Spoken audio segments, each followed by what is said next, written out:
Welcome to Wrestling Reddit. It is going to mainly be WWE, but I could at some point talk about different promotions. I pulled up 5 random discussions on WWE Reddit. I haven't given this any forethought whatsoever. There's no script. I'm just going to read what the people are saying, and I'm just going to give my thoughts, and then you can chime in down below because I am curious to see how other people are thinking as well.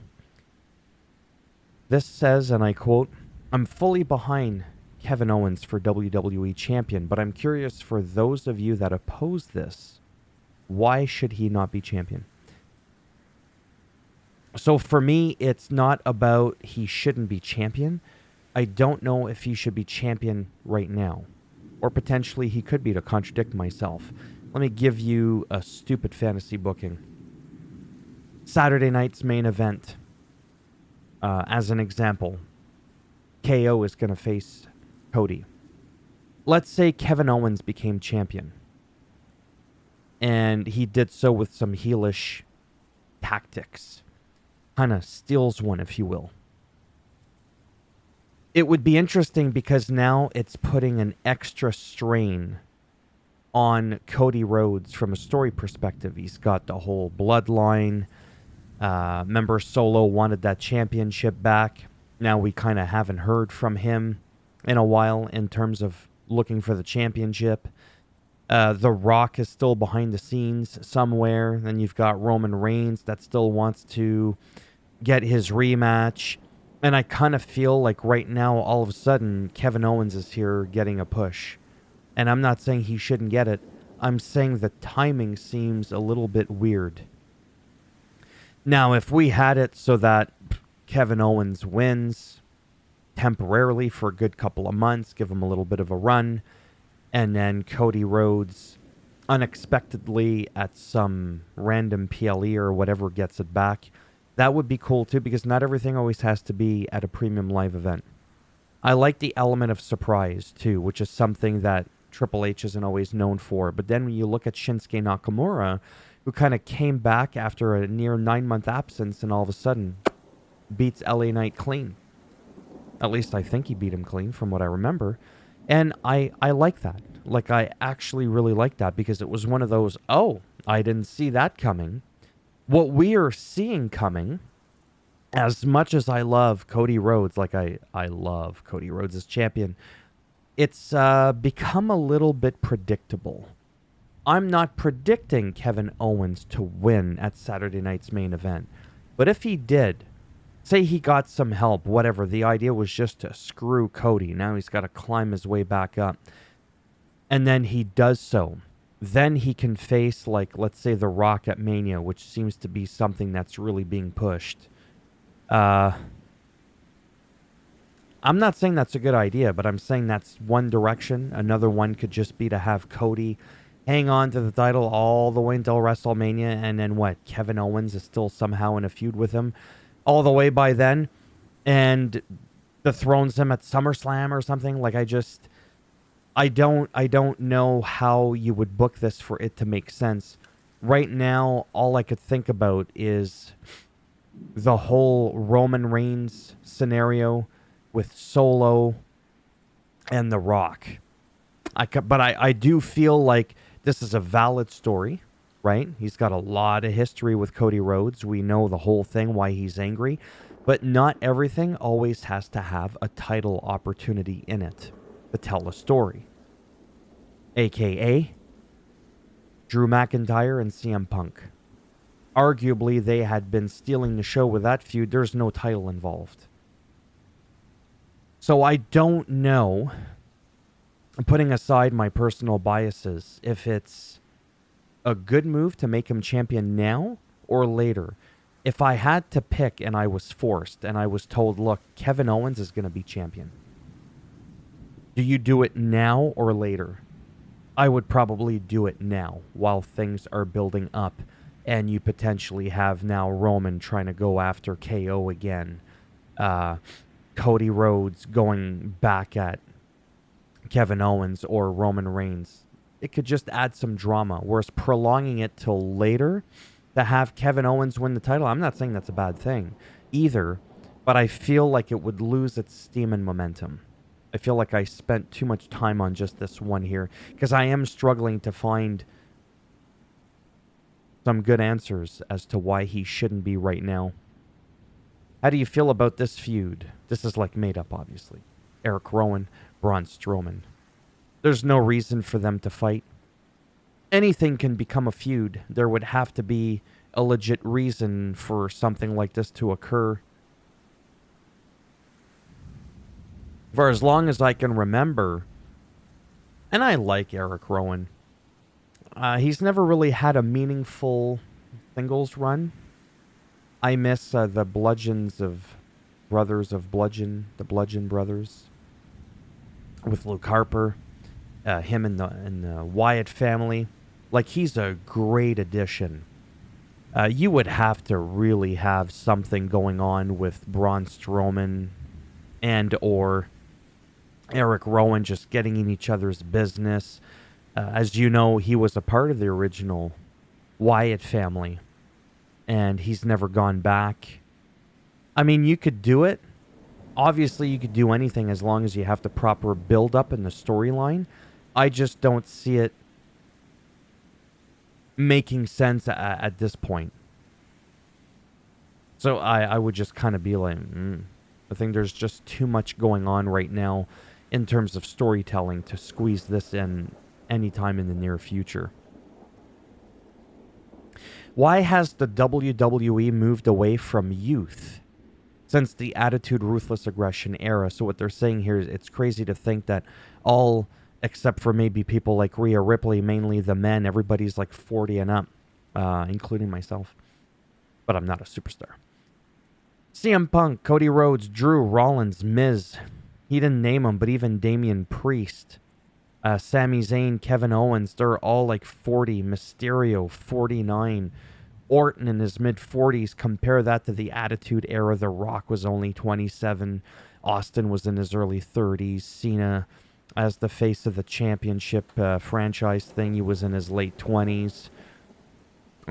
Cody Rhodes didn't get the belt and become the face of the company until 39.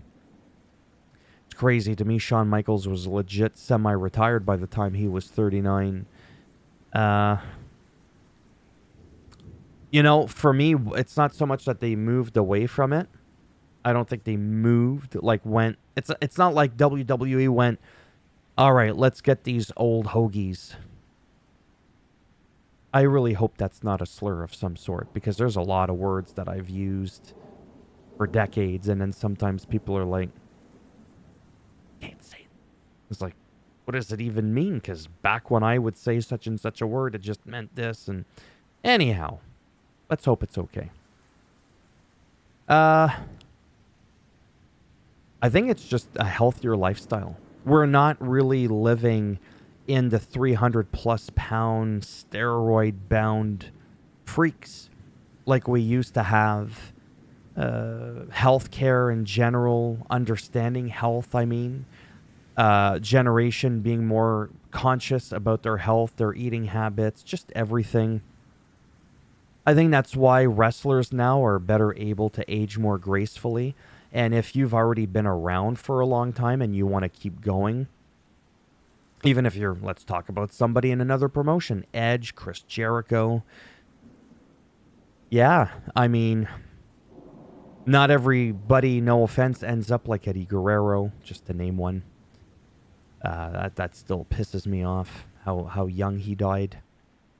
But, yeah, I don't think it's so much that they're just moving away from it. You could be in your prime a little bit later on in life, your 40s, your 50s, even when you're physical. Sure, certain things can start popping up in your 40s that you may not quite get in your 20s if you're not careful.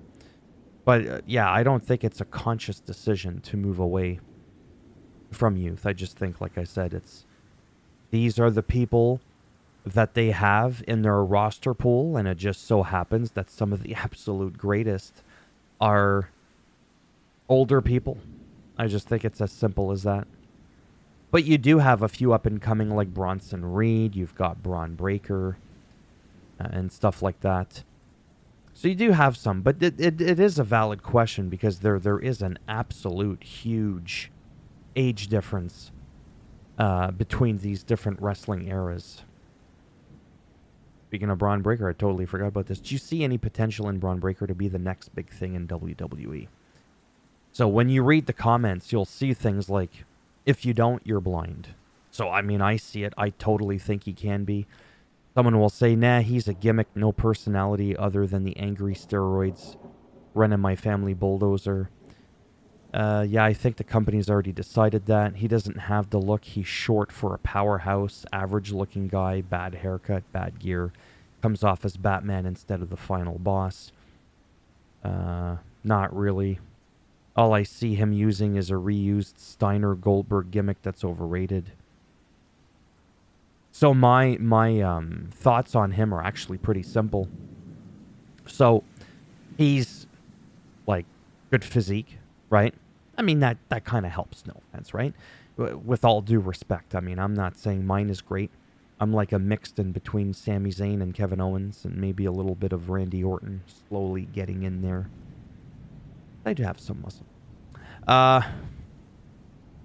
Not everybody needs to look like people can look any way they want and still be like believable. Like to me, Kevin Owens, Sami Zayn, I love those guys. They're believable to me, even though they don't look like a Braun Breaker. But aside from his look of looking the part, I think he looks the part. He also, don't forget, Big Papa Pump is his uncle. Rick Steiner is his frickin' dad. He's absolutely crushing it on his own. I think he's good on the mic. He's got that, like that body language that's like really believable. He's not always just screaming. He's got the fans behind him, even though he's a heel. And in the ring, he's really, really good. At least I think he is. He's fast. He's agile. He's strong. He's very calculating. He's a very safe wrestler to work with. I absolutely think, like literally, he can be like a Brock Lesnar. What I mean by that, not so much the size, just like the whole like, look at me. Here's someone that is going to make some big waves in the wrestling world. And I absolutely see that in him. Totally. Same thing with people like Austin Theory again. And a lot of it's going to have to do with the booking. But right now, I think things are definitely looking well for him. And for, speaking of like the younger people, like the next people to start coming in and working their way up. Oh, I totally see him being like a big deal for many, many years to come. I really, really do see that. You may not. And you know what? That's fine. It's really not that big of a deal. Do you miss Roman Reigns as champion? Why or why not? I've always liked Cody Rhodes, even during his Stardust days, including myself. He doesn't do it for me as champion, they're saying. It gives me the John Cena vibes and it's boring.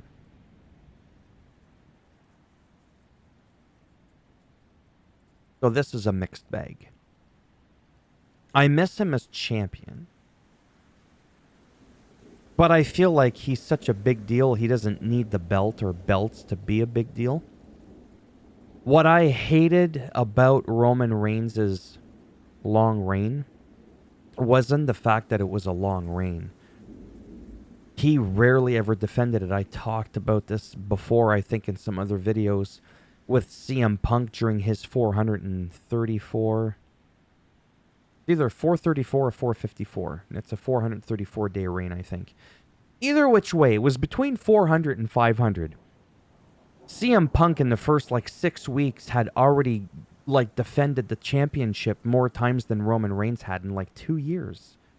Or something like really ridiculous, way skewed, okay? That is my problem. I will fight this tooth and nail. Now I'm getting amped up. If Roman Reigns wants to do the whole part-time thing, you know what? Fine, do the part-time thing. Brock Lesnar did it, didn't like it. I don't like any part-timer, regardless of how much I like them, and how good they are hijacking and holding a belt ransom. Logan Paul did it. Absolutely hated it. Love the guy. I think he's a phenomenal freak athlete. I liked him as US champ. I liked that he was able to say, like, you know what? I was a champion. And I liked his feud with LA Knight. I didn't like the fact that he defended it like twice in hundreds and hundreds of days or whatever it was.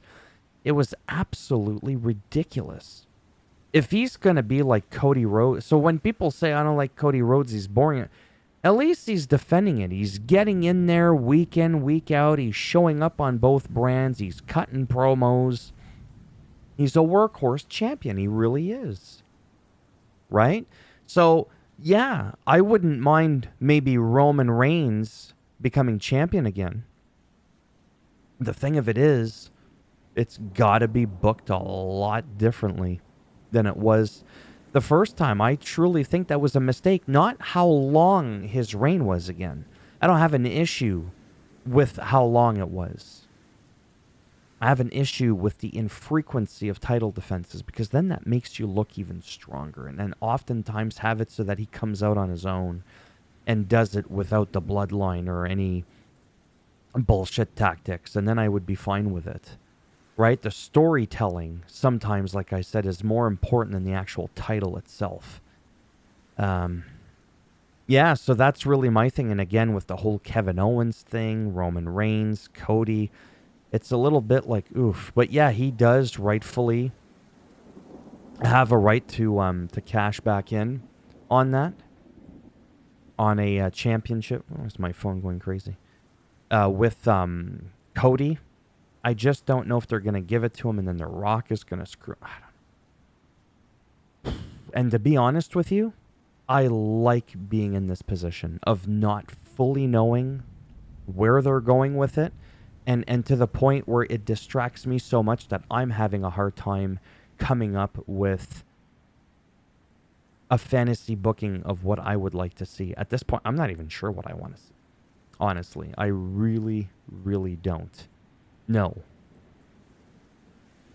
Oh, boy. Who's going to end up dethroning Cody Rhodes next? I really don't know. Is it Kevin Owens? Is it The Rock? Is it Roman Reigns? And then don't forget, when Randy Orton comes back, what if he turns heel? He's another legitimate contender. What if he somehow goes rogue on Cody? I don't want that to happen, though. I'm just saying. Yeah, let me know down below what you think. I'm kind of struggling with today's WWE Reddit because some of these are just good questions. And I'm struggling, like I said, to figure it out. But for me, I find that exciting, honestly. When something's predictable and I just always know what's going to happen, that's not fun whatsoever. Thumbs up as always if you liked the video. It does greatly help support the channel with the algorithm. It's a good thing I only picked 5. I had like 8 or 9. We're already pushing the 20-minute mark. Oh, boy. Thumbs down if you didn't like it. And as always, I'll bend it in half, twist it, and I'll have him spear you. Like your hand. But anyways, we don't need the details. If you want to subscribe, great. If not, whatever. Thanks for stopping by anyways. Take care. And if I'm lucky, maybe I'll see some of you in the next one. Bye for now.